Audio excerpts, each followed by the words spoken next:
ರಣ್ಯಾ Rao case ಸಂಬಂಧ ಕಾಂಗ್ರೆಸ್ ಮತ್ತು BJP ನಡುವೆ ವಾಕ್ಸಮರ ಜೋರಾಗಿ ನಡೀತಾ ಇದೆ. ಯಾರ್ಯಾರು ಏನೇನು ಹೇಳಿದ್ದಾರೆ ನೋಡೋಣ. ನೋಡಿ, ಯಾರೇ ಇದ್ರೂ ಕೂಡ ಹೆಸರು ಹೇಳಿದ್ರೆ ಗೊತ್ತಾಗುತ್ತೆ. ಸುಮ್ಮನೆ ನಾವು ಆ ಸಚಿವರು ಇರ್ಬೋದು, ಈ ಸಚಿವರು ಇರ್ಬೋದು ಅಂತ ಇದೆ. ಈಗ CBI ಇದೆ, DRI ಅವರು ಎಂಟ್ರಿ ಆಗಿದ್ದಾರೆ. ಹೇಳಿದ್ರೆ ಏನಾದರೂ ಮಾಹಿತಿ ಕೊಟ್ಟರೆ ಆ್ಯಕ್ಷನನ್ನು ತಗೋಬೋದು. ಸುಮ್ಮನೆ BJP ಅವರು ಇಬ್ಬರು ಸಚಿವರು ಕೈವಾಡ ಇದೆ ಅಂತ ನಮ್ಮ ಯಾರು BJP ರಾಜ್ಯಾಧ್ಯಕ್ಷರು ಹೇಳಿದ್ರು. ಈಗ ಯತ್ನಾಳ್ ಅವ್ರು ಏನು ಹೇಳ್ತಾರೆ ಅಂದರೆ, ವಿಜೇಂದ್ರ ಅವರಿಗೆ ದುಬೈ ಬಗ್ಗೆ ಭಾಳಷ್ಟು ಅನುಭವ ಇದೆ ಅಂತ. ಹೌದಾ ಇಲ್ಲ? ನಾವೆಲ್ಲ ಹೇಳ್ತಾ ಇರೋದು. ಯತ್ನಾಳ್ ಅವ್ರು ಹೇಳಿರೋದು ದುಬೈನಲ್ಲಿ ವಿಜೇಂದ್ರ ಅವ್ರದ್ದು ಸಾಕಷ್ಟು ದುಡ್ಡಿದೆ ಅಂತ, ದುಬೈಗೆ ಹೋಗೋದು ಬರೋದಿದೆ ಅಂತ. ಅವ್ರಿಗೆ ಗೊತ್ತಿರ್ಬೋದು, ಮಾಹಿತಿ ಇದ್ದರೆ ಕೊಡಲಿ, ವಿ ವಿಲ್ ಟೇಕ್ ಆ್ಯಕ್ಷನ್. ತನಿಖೆ ಕೊಡಲಿ. CBI ಅವ್ರದ್ದೇ ಸಂಸ್ಥೆ ಅಲ್ವಾ, DRI ಅವ್ರದ್ದೇ ಸಂಸ್ಥೆ ಅಲ್ಲ.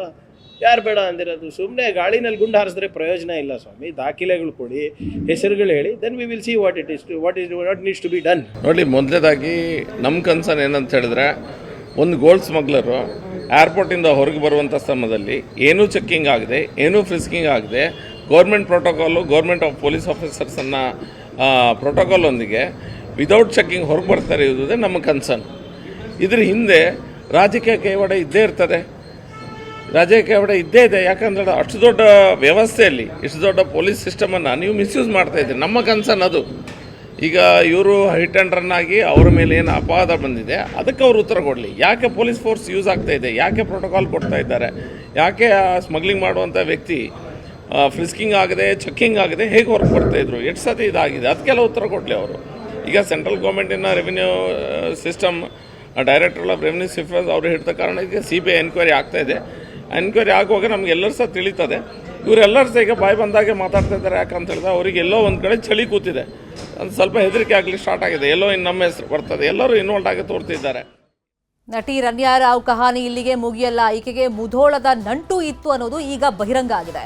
ಮುಧೋಳದ ಓಂಕಾರ ಸಹಕಾರಿ ಬ್ಯಾಂಕ್ನಿಂದಲೂ ಕೂಡ ಹಣ ವರ್ಗಾವಣೆ ಆಗಿದೆಯಂತೆ. ಈಕೆಗೆ ಸೌಹಾರ್ದ ಪತ್ತಿನ ಸಹಕಾರಿ ಬ್ಯಾಂಕ್ನಿಂದ ಹಣ ವರ್ಗಾವಣೆ ಆಗಿದೆ ಅನ್ನೋದು ಈಗಷ್ಟೇ ಬಯಲಿಗೆ ಬಂದಿರುವಂತಹ ವಿಷಯ.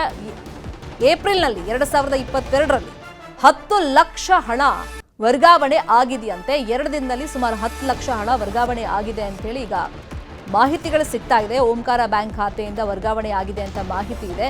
ಈ ಹಣ ವರ್ಗಾವಣೆ ಹಿಂದೆ ಯಾವ ಪ್ರಭಾವಿಗಳಿದ್ದಾರೆ ಅಂತೇಳಿ ಈಗ ತನಿಖೆಯನ್ನ ಮಾಡಲಾಗ್ತಾ ಇದೆ. ಬ್ಯಾಂಕ್ ಸಿಬ್ಬಂದಿ ಅಥವಾ ಅಧಿಕಾರಿಗಳಿಗೆ ಕೇಳಿದ್ರೆ ಈ ಬಗ್ಗೆ ಏನೋ ಕನ್ಫ್ಯೂಷನ್ ಆಗಿದೆ, ಈ ಬ್ಯಾಂಕು ಆಕೆಗೂ ಸಂಬಂಧ ಇಲ್ಲ, ವರ್ಗಾವಣೆ ಎಲ್ಲ ಆಗಿಲ್ಲ ಅಂತ ಅವರು ಸಬೂಬುಗಳನ್ನು ಕೊಡೋ ಪ್ರಯತ್ನ ಮಾಡ್ತಾ ಇದ್ದಾರೆ. ಏನಾದರೂ ದಾಖಲಾತಿಗಳು ಇರ್ತಾವಲ್ಲ ವರ್ಗಾವಣೆ ಆಗಿದೆಯಾ ಇಲ್ಲ ಅಂತ. ಸೊ ಈ ನಿಟ್ಟಲ್ಲೂ ಕೂಡ ಈಗ ಅನುಮಾನಗಳು ವ್ಯಕ್ತವಾಗ್ತಾ ಇದೆ. ಇಲ್ಲಿ ಯಾರು ಪ್ರಭಾವಿಗಳು ಈಕೆಗೆ ಪರಿಚಯ ಇದ್ರು, ಯಾವ ಉದ್ದೇಶಕ್ಕೋಸ್ಕರ ಅಲ್ಲಿಂದ ಈಕೆಗೆ 2 ದಿನದಲ್ಲಿ 10 ಲಕ್ಷ ಹಣ ಟ್ರಾನ್ಸ್ಫರ್ ಮಾಡಲಾಗಿತ್ತು ಅನ್ನೋ ಕುರಿತಂತನೂ ಕೂಡ ಈಗ ಅನುಮಾನಗಳು ವ್ಯಕ್ತವಾಗ್ತಾ ಇದೆ. ಮುಧೋಳ ಸಹಕಾರ ಬ್ಯಾಂಕ್ನಿಂದ ರಣ್ಯಾ ಖಾತೆಗೆ ಹಣ ವರ್ಗಾವಣೆ ಅಂತ ಹೇಳಿ ಏನು ಆರೋಪಗಳು ಕೇಳಿ ಬರ್ತಾ ಇತ್ತು. ಓಂಕಾರ ಸೌಹಾರ್ದ ಪತ್ತಿನ ಬ್ಯಾಂಕ್ನಿಂದ ಹಣ ವರ್ಗಾವಣೆ ಆಗಿದೆ ಅಂತ.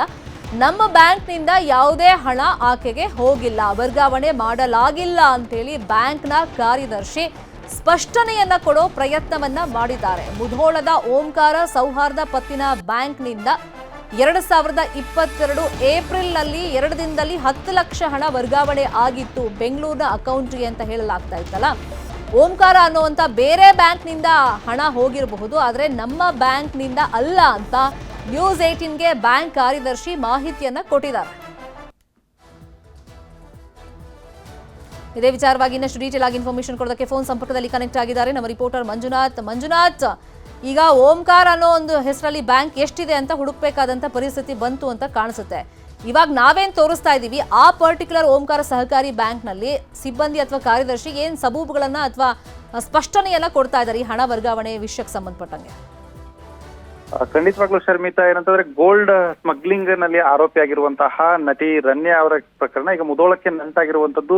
ನಿನ್ನೆ ಅಷ್ಟೇ ಕೂಡ ಒಂದು KIDB ಇಂದ ಏನು ಆ ಜಮೀನು 12 ಎಕರೆ ಜಮೀನು ರಣ್ಯಾ ಅವರಿಗೆ ಸಿಕ್ಕಿತ್ತು ಅನ್ನುವಂತಹ ಒಂದು ಆರೋಪ ಕೇಳಿ ಬಂದಿತ್ತು. ಅದರಲ್ಲಿ 45 ದಿನಗಳಲ್ಲಿ ಮಾತ್ರವೇ ಒಂದು ಪ್ರೊಸೀಜರ್ ಎಲ್ಲ ಕಂಪ್ಲೀಟ್ ಮಾಡಿ ಅವರಿಗೆ ಭೂಮಿಯನ್ನು ಹಂಚಿಕೆ ಮಾಡಿದ್ರು ಅನ್ನೋ ಆರೋಪ ಕೂಡ ಕೇಳಿ ಬಂದಿತ್ತು. ಅದರಲ್ಲಿ ಹಿಂದೆ ಆ ಒಂದು ಸಂದರ್ಭದಲ್ಲಿ ಮಾಜಿ ಸಚಿವ ಮುರುಗೇಶ್ ನನಿ ಅವರು ಅವತ್ತಿನ ಹಾಲಿ ಸಚಿವರಾಗಿದ್ರು, ಆ ಒಂದು ಕೈಗಾರಿಕಾ ಖಾತೆಯನ್ನು ನಿಭಾಯಿಸ್ತಾ ಇದ್ರು ಅನ್ನುವಂತಹದ್ದೆಲ್ಲೂ ಕೂಡ ನಿನ್ನೆ ಮಾಹಿತಿ ತಿಳಿದು ಬಂದಿತ್ತು. ಅದಕ್ಕೆ ಸಂಬಂಧಪಟ್ಟಂತೆ ಈಗಾಗಲೇ ಮುರುಗೇಶ್ ನನಿ ಅವರು ಕೂಡ ಒಂದಿಷ್ಟು ಸ್ಪಷ್ಟೀಕರಣ ಕೊಡುವಂತ ಕೆಲಸವನ್ನು ಮಾಡಿದ್ರು. ಅದಾದ ಬಳಿಕ ಇದೀಗ ಮುಧೋಳ ನಗರಕ್ಕೆ ಮತ್ತೊಂದು ವಿಚಾರದಲ್ಲಿ ಈಗ ಈ ಒಂದು ಪ್ರಕರಣ ನಂಟಾಗಿರುವಂತದ್ದು. ಅದು ಏನಂತಂದ್ರೆ, ಈಗ ಮುಧೋಳ ನಗರದಲ್ಲಿರ್ತಕ್ಕಂತಹ ಒಂದು ಓಂಕಾರ ಸೌಹಾರ್ದ ಪತ್ತಿನ ಸಹಕಾರಿ ಬ್ಯಾಂಕ್ನ ಹೆಸರಿನಲ್ಲಿ ಈ ನಟಿ ರನ್ಯಾ ಅವರ ಖಾತೆಗೆ 10 ಲಕ್ಷ ರೂಪಾಯಿ ಹಣ ವರ್ಗಾವಣೆ ಆಗಿದೆ ಅನ್ನುವಂಥದ್ದು ಈಗ ಸ್ಟೇಟ್ಮೆಂಟ್ ಮೂಲಕ ತಿಳಿದು ಬಂದಿರುವಂತಹ ಮಾಹಿತಿ. 2022 ಏಪ್ರಿಲ್ 27 ಮತ್ತು 28ನೇ ತಾರೀಕು ಈ 2 ದಿನಗಳಲ್ಲಿ ಸುಮಾರು 10 ಲಕ್ಷ ರೂಪಾಯಿ, ಒಂದು ಬಾರಿ 4 ಲಕ್ಷ ಸೇರಿದಂತೆ ಒಟ್ಟು 10 ಲಕ್ಷ ರೂಪಾಯಿ ಟ್ರಾನ್ಸಾಕ್ಷನ್ 2 ದಿನದಲ್ಲಿ ಆಗಿದೆ. ಈ ಒಂದು ಟ್ರಾನ್ಸಾಕ್ಷನ್ಗೆ ಸಂಬಂಧಪಟ್ಟಂತೆ ಎಲ್ಲಿಂದ ಬಂತು ಅನ್ನುವಂತಹ ಸಂದರ್ಭದಲ್ಲಿ ಅದು ಓಂಕಾರ ಸೌಹಾರ್ದ ಪತ್ತಿನ ಬ್ಯಾಂಕ್ ಮುಧೋಳ ಅಂತ ಹೇಳಿ ಸ್ಟೇಟ್ಮೆಂಟ್ ನಲ್ಲಿ ನಮೂದಾಗಿದೆ ಅನ್ನುವಂತಹ ಮಾಹಿತಿ ಈಗ ಪೊಲೀಸ್ ಮೂಲಗಳಿಂದ ತಿಳಿದು ಬಂದಿರುವಂತದ್ದು. ಈ ಒಂದು ವಿಚಾರಕ್ಕೆ ಸಂಬಂಧಪಟ್ಟಂತೆ ಮುಧೋಳದಲ್ಲಿ ಇರ್ತಕ್ಕಂತಹ ಈ ಒಂದು ಬ್ಯಾಂಕಿನ ಬಗ್ಗೆ ಪತ್ತೆ ಮಾಡುವಂತಹ ಸಂದರ್ಭದಲ್ಲಿ ಮುಧೋಳ ನಗರದಲ್ಲಿರ್ತಕ್ಕಂತಹ ಶಿವಸೇನಾ ನಗರದಲ್ಲಿ ಈ ಒಂದು ಬ್ಯಾಂಕ್ ಇದೆ. ಒಂದು ಕಾಂಪ್ಲೆಕ್ಸ್ ನಲ್ಲಿ ಈ ಒಂದು ಬ್ಯಾಂಕ್ ಅನ್ನ ನಡೆಸ್ತಾ ಇದ್ದಾರೆ. ಈ ಬ್ಯಾಂಕ್ ಸುಮಾರು 1 ವರ್ಷಕ್ಕೆ 75 ರಿಂದ 80 ಲಕ್ಷ ರೂಪಾಯಿದಷ್ಟು ವಹಿವಾಟನ್ನ ಹೊಂದಿದೆ ಅನ್ನುವಂತಹ ಮಾಹಿತಿ ತಿಳಿದು ಬಂದಿರುವಂತದ್ದು.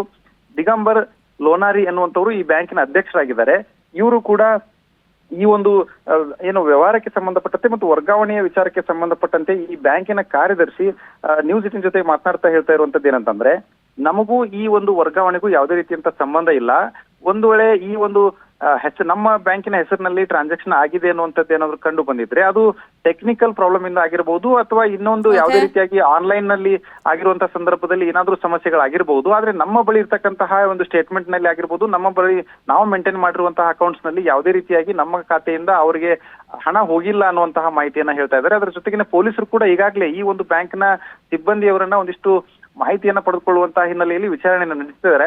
ಆ ಒಂದು ಸಂದರ್ಭದಲ್ಲಿಯೂ ಕೂಡ ನಮ್ಮಿಂದ ಹಣ ಹೋಗಿಲ್ಲ ಅನ್ನುವಂತಹ ಮಾಹಿತಿಯನ್ನ ಇವ್ರು ನೀಡ್ತಾ ಇರುವಂತದ್ದು. ಶರ್ಮಿತಾ, ಥ್ಯಾಂಕ್ ಯು ಮಂಜುನಾಥ್, ತಮ್ಮ ಇನ್ಫಾರ್ಮೇಶನ್ಗೆ.